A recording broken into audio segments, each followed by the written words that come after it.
비가 쏟아지듯 내리는 밤, 다온은 다율의 손을 잡고 목장 울타리를 넘어 달렸다. 다율아, 따라와. 여기서 벗어나야 해. 다온의 목소리가 천둥 소리에 묻혀 거의 들리지 않았다. 다율의 얼굴은 창백했고 그녀의 눈에는 공포가 가득 차 있었다. 바람이 세차게 불어 다율의 얇은 코트를 휘날리게 했고 다온은 자신의 재킷을 벗어 다율의 어깨에 둘러주었다. 그 순간 번개가 하늘을 가르며 목장의 오래된 창고를 직격했다. 불꽃이 일어나는 소리가 들리자 다율이 비명을 지르며 다온의 팔에 매달렸다. 다온 언니. 무서워. 다율의 떨리는 목소리가 다온의 가슴을 찔렀다. 이 폭풍은 단순한 자연의 분노가 아니었다. 그것은 다온의 삶을, 그리고 이제 다율의 삶을 영원히 바꿔놓을 운명의 시작이었다. 다온은 강원도 산골의 작은 마을, 청평리에 사는 28살의 농부였다. 그녀의 가족은 세대를 이어 목장을 운영해왔다. 아버지가 돌아가신 후 어머니와 함께 소와 양을 키우며 살아가는 평범한 삶. 하지만 다온에게 이 삶은 결코 평범하지 않았다. 그녀는 어렸을 때부터 소녀들에게 끌리는 감정을 느꼈고 그 감정은 마을의 보수적인 시선 속에 숨겨진 비밀이었다. 학교에서 친구들과 속삭이던 소문, 교회에서 들려오는 죄악의 설교. 다온은 그런 것들을 무시하며 살아왔지만 가슴 깊은 곳에서는 외로움이 쌓여갔다. 목장의 일상은 그녀를 지탱해 주었지만 동시에 그녀를 가두는 감옥 같았다. 그해 여름, 다율이 마을에 도착했다. 25살의 다율은 서울에서 자란 도시 소녀였다. 그녀는 대학에서 환경학을 전공한 후 지속 가능한 농업 프로젝트에 참여하기 위해 청평리로 내려왔다. NGO 단체의 일원으로 목장 주민들과 함께 유기농 재배를 실험하는 프로그램이었다. 다율의 미소는 서울의 번잡함을 잊게 할 만큼 밝았고 그녀의 눈빛은 호기심으로 반짝였다. 마을 사람들은 그녀를 서울 아가씨라고 부르며 호기심 어린 시선을 보냈다. 다온은 처음에 다율을 경계했다. 도시에서 온 사람들, 그들은 언제나 떠난다. 하지만 다율이 목장에 처음 왔을 때 그녀가 소에게 다가가 부드럽게 쓰다듬는 모습을 본 순간 다온의 마음에 작은 균열이 생겼다. 이 소 이름이 뭐예요? 정말 귀여워요. 다율이 웃으며 물었다. 그녀의 손가락이 소의 코를 간지리자 소가 코를 킁킁거렸다. 다온은 어색하게 웃으며 대답했다. 이름은 별이야. 밤에 별이 잘 보이는 언덕에서 태어났거든. 다율의 눈이 커졌다. 와, 로맨틱하네요. 한국 시골이 이렇게 아름다울 줄 몰랐어요. 서울에서는 이런 걸 상상도 못하죠. 그날부터 다율은 매일 목장에 들렀다. 그녀는 다온에게 유기농 퇴비 만드는 법을 가르쳐 주었고 다온은 다율에게 마을의 전설을 들려주었다. 청평리의 겨울 축제, 산신령이 지킨다는 옛 동굴 이야기. 대화는 점점 깊어졌고 웃음소리는 목장에 메아리 쳤다. 가을이 깊어지면서 그들의 관계는 우정 이상으로 변했다. 어느 오후, 다온과 다율은 목장 뒤편의 작은 언덕에 앉아 있었다. 바람이 단풍잎을 흩날렸고 멀리 보이는 산맥이 붉게 물들어 있었다. 다율이 한숨을 쉬며 말했다. 언니, 서울로 돌아가야 해. 프로젝트가 끝나면. 다시 도시로. 다온의 가슴이 철렁 내려앉았다. 그렇구나. 마을이 그리워질 텐데. 다율이 고개를 저었다. 마을이 아니라 여기 있는 사람이 그리워질 거예요. 그녀의 손이 다온의 손등에 스쳤다. 그 순간 공기가 멈춘 듯 했다. 다온은 다율의 눈을 바라보았고 그 안에서 자신의 감정을 보았다. 부드럽고 따뜻한 금지된 감정. 그 후로 그들은 더 가까워졌다. 비밀스러운 산책, 손을 잡고 걷는 길. 다온은 다율에게 김치찌개를 끓여주었고 다율은 다온에게 서울의 카페 문화를 이야기했다. 하지만 마을의 시선은 날카로웠다. 이웃 아주머니들이 수근거렸다. 저 서울 아가씨가 다온이랑 너무 붙어 다니네. 이상한 소문이 돌면 어쩌려고. 다온의 어머니, 순자 여사는 그런 소문을 듣고도 침묵했다. 그녀는 딸의 비밀을 어렴풋이 알았지만 말하지 않았다. 대신 다온아, 목장 일에 집중해. 바람 피우는 소리 나면 안 돼 라고만 했다. 폭풍이 몰아친 그날은 10월의 끝자락이었다. 태풍이 강원도를 휩쓸었고 마을은 비바람에 휘청거렸다. 다온은 창고에서 여물을 준비하고 있었고 다율은 우연히 목장에 들렀다. 언니, 오늘은 프로젝트 미팅 때문에 왔어요. 그런데 이 비, 무섭네요. 다율의 목소리가 떨렸다. 다온이 웃으며 말했다. 괜찮아, 곧 그칠 거야.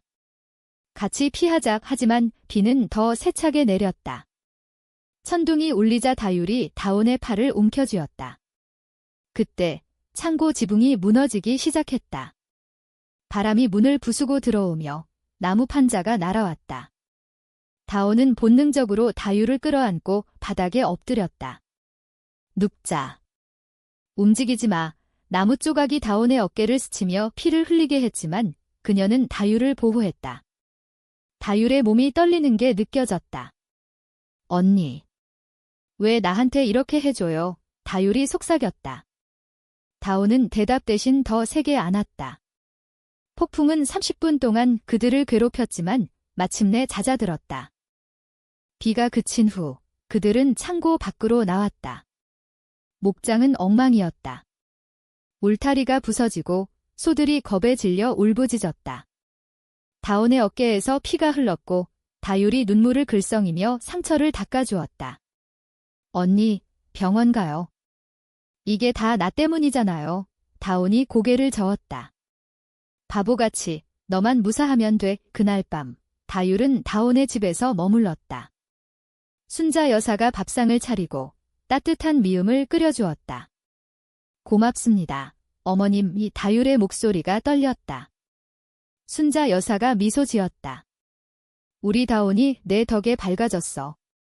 폭풍 속에서 서로 지키는 게 가족이지? 그 사건 후 다율의 감정이 폭발했다. 다음 날 아침 다온이 상처를 싸매고 일어나자 다율이 기다리고 있었다. 언니, 나 언니를 좋아해요. 그냥 우정이 아니에요. 폭풍 속에서 느꼈어요. 언니가 나를 지켜준 그 순간 내 마음이 다 드러났어요. 다율의 눈에 눈물이 고였다. 다온은 놀라서 말을 잃었다. 하지만 곧 그녀의 입가에 미소가 번졌다. 나도 그래? 오랫동안 숨겨왔어. 그들은 서로를 끌어안았다. 부드럽고 조심스러운 포옹. 마당의 단풍잎이 바람에 흩날리는 가운데 그들의 입술이 스쳤다. 가벼운, 떨리는 키스. 그것은 폭풍의 보답이었다. 예상치 못한, 하지만 운명 같은 보답. 다온과 다율의 사랑은 조용히 피어났다. 목장의 일상 속에서 그들은 작은 순간들을 쌓아갔다. 아침에 함께 소젖을 짜고 오후에 언덕을 오르며 이야기를 나누었다. 다율은 프로젝트를 연장해달라고 서울에 청원했고 다온은 어머니에게 조금씩 털어놓기 시작했다. 엄마, 다율이가 특별한 사람이에요. 순자 여사는 한숨을 쉬며 말했다. 알아, 다온아. 하지만 마을 사람들이 뭐라고 할까 봐 걱정돼. 우리 집안은 목장 하나로 버티는 거잖아. 다온은 고개를 끄덕였지만 가슴이 무거웠다. 겨울이 다가오자 마을은 눈으로 뒤덮였다. 청평리의 겨울 축제, 눈꽃 축제가 열렸다. 주민들이 모여 불꽃놀이를 하고 전통 민요를 불렀다. 다온과 다율은 모자 속에 숨겨진 미소를 나누며 행사에 참석했다. 다율이 다온의 손을 슬쩍 쥐었다. 언니, 이게 우리 겨울이야? 너무 아름다워. 다온이 속삭였다. 그래, 그리고 내가 있어서 더 그래. 하지만 축제 중 이웃 청년 재민이 다율을 보며 다가왔다. 재민은 마을의 유일한 준수한 청년으로 다온의 사촌이었다. 다율 씨, 춤출래? 우리 마을 춤 재미있어. 재민의 미소가 밝았지만 다온의 눈에는 질투가 스쳤다. 다율이 웃으며 거절했다. 고마워요, 오빠. 하지만 다온 언니랑 있어야 해요. 그날 밤 재민이 다온을 찾아왔다. 다온아, 다율 씨랑 무슨 사이야? 마을 소문이 안 좋아. 너희 둘이 이상한 소리 나면 목장 영업에 타격이야. 재민의 말은 부드러웠지만 날카로웠다. 다온의 얼굴이 창백해졌다. 그냥 친구야. 신경 쓰지 마. 하지만 재민은 포기하지 않았다. 그는 다율에게 편지를 썼다. 마을에 적응하려면 나랑 데이트 해보는 건 어때? 다온이랑 너무 붙어 있으면 안 돼. 다율은 그 편지를 다온에게 보여주었다. 언니, 어떻게 해? 재민 오빠가 다온의 눈에 분노가 타올랐다. 무시해. 하지만 마을이 우리를 용납할까? 충돌은 서서히 다가왔다. 봄이 오고 프로젝트가 본격화되면서 다율의 동료들이 마을에 왔다. 그중 하나, 민지가 다율에게 관심을 보였다. 민지는 서울 출신의 열정적인 활동가로 다율과 같은 환경학 전공이었다. 다율아, 너 여기서 너무 고립됐어. 나랑 서울 가서 제대로 된 삶 살아보자. 민지의 말은 다율을 흔들었다. 다온은 그 광경을 멀리서 지켜보았다. 가슴이 찢어지는 듯 했다. 다율아, 너도 도시로 갈 거지? 나 같은 시골 여자랑. 다율이 다온의 뺨을 어루만졌다. 언니, 그런 말 하지 마. 난 여기 있어. 하지만 반역의 씨앗은 이미 싹 텄다. 재민이 마을 장로들에게 소문을 퍼뜨렸다. 다온이가 서울 아가씨랑 이상한 짓 해. 목장 고객들이 안 올 거야. 순자 여사는 그 소문을 듣고 다온을 불렀다. 다온아, 다율이를 보내.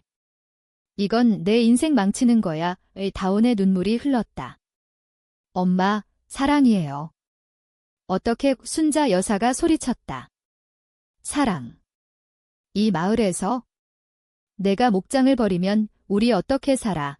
그날 다온은 혼자 목장에 나갔다. 소들이 울부짖는 소리가 그녀의 슬픔을 증폭시켰다. 다율은 다온의 고통을 느꼈다. 그녀는 민지에게 말했다.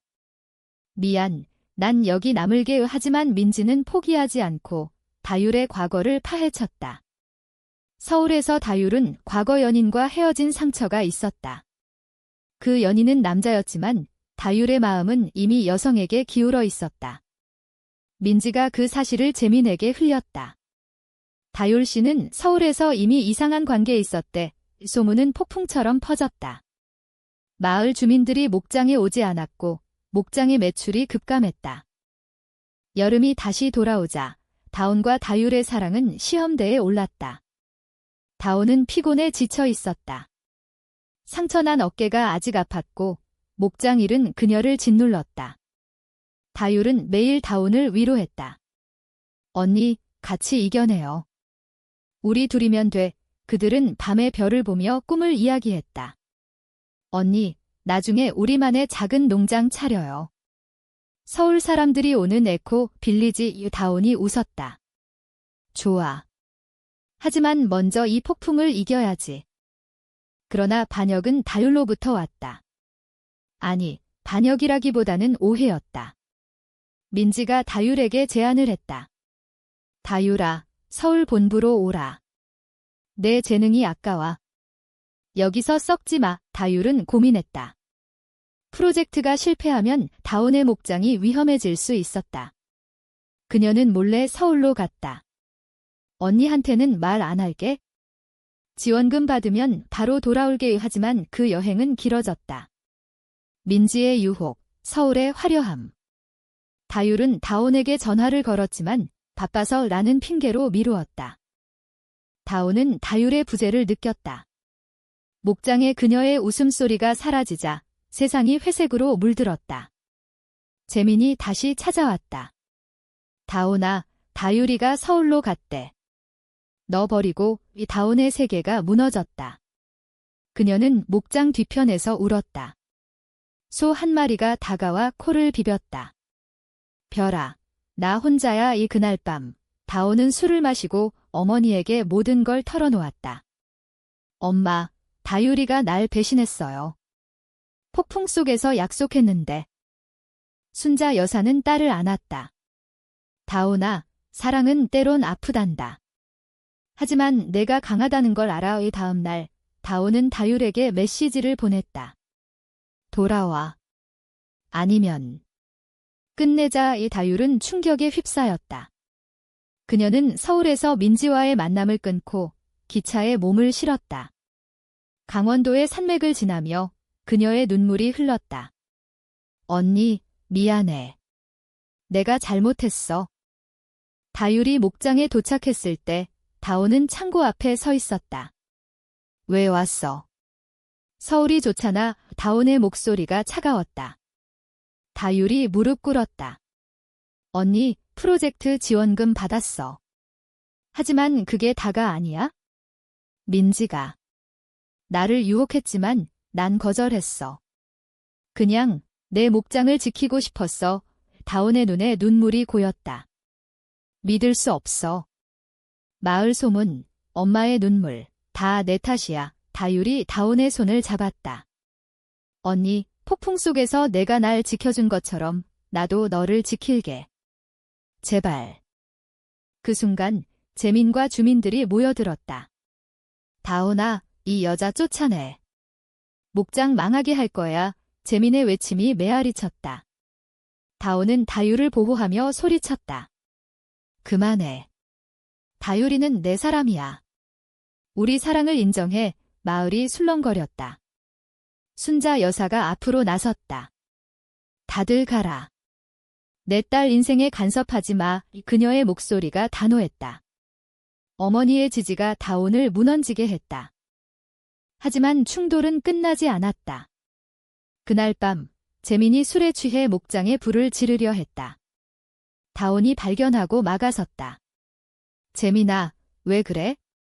가족이잖아. 재민이 울부짖었다. 너 때문에 마을이 망해. 내가. 이상해서 다율이 달려와 재민을 말렸다. 오빠, 그만해. 우리 다 아파. 재민은 무너져 울었다. 그 사건은 마을에 충격을 주었다. 장로들이 모여 회의를 했고 결국 다온의 용기를 인정했다. 젊은이들 사랑은 우리 시대와 달라. 존중하자. 가을이 다시 오자 다온과 다율의 관계는 더 단단해졌다. 그들은 목장을 재건했다. 다율의 지원금으로 새로운 울타리를 세우고 유기농 카페를 열었다. 마을 사람들은 서서히 받아들였다. 서울 아가씨 덕에 목장이 살아났네. 아주머니들의 수군거림이 칭찬으로 바뀌었다. 다온의 어머니 순자 여사는 다율을 딸처럼 대했다. 다율아, 김치 싸는 법 배워. 우리 집안 비법이야. 다율이 웃으며 대답했다.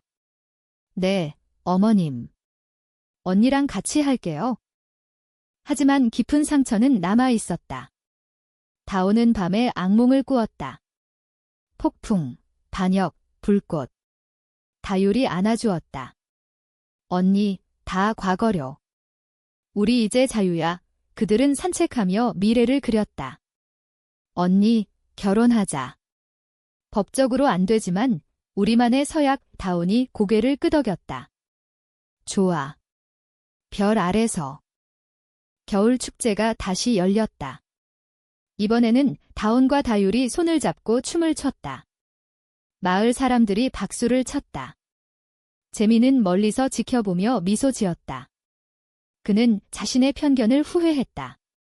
민지는 서울로 돌아갔지만 편지를 보냈다. 다율아, 내 선택이 맞았어. 행복해. 그러나 운명은 또 한 번 시험했다. 다온의 건강이 나빠졌다. 폭풍 상처가 감염되어 병원이 필요했다. 치료비가 만만치 않았다. 다율은 프로젝트를 포기하고 서울로 가 직장을 구했다. 언니, 돈 벌어서 올게. 기다려. 다온이 울었다. 다시 떠나. 또 배신. 다율이 키스했다. 아니, 이번엔 약속. 폭풍처럼 세게 올 테니. 다율의 부재는 길었다. 서울의 차가운 아파트에서 그녀는 매일 다온에게 영상을 보냈다. 언니, 오늘 카페 일했어. 내가 좋아할 커피 배울게. 다온은 목장에서 기다렸다. 소들이 그녀를 위로했다. 순자 여사가 말했다. 다유리는 돌아올 거야. 사랑은 기다림이니까. 봄비가 내리는 날, 다율이 돌아왔다. 손에 치료비와 작은 반지를 들고, 언니, 이거 우리 서약 반지야. 영원히 이 다온이 안겼다. 고마워, 다율아. 내 보답이야. 여름 끝자락, 목장은 다시 활기찼다. 카페는 관광객들로 북적였고, 다온과 다율의 이야기는 마을 전설이 되었다. 폭풍 속 사랑지라고 불렸다. 그들은 결혼 서약을 했다. 언덕 위, 별 아래서. 다온아, 난 내 곁에 영원히. 다율아, 너만 있으면 난 충분해. 하지만 인생은 완벽하지 않았다. 재민이 사고로 다쳤고 다온이 그를 용서하며 도왔다. 오빠, 우리 가족이잖아. 마을은 화합했다. 순자 여사는 노년에 웃었다. 내 딸들 덕에 목장이 빛나네. 결말은 비극이 아닌 희망이었다. 다온과 다율은 아이를 입양했다. 작은 소녀, 바람이라는 이름. 그녀는 그들의 사랑을 상징했다. 폭풍은 지나갔고 무지개가 피어났다. 한국 시골의 평범한 사랑 이야기, 하지만 영원한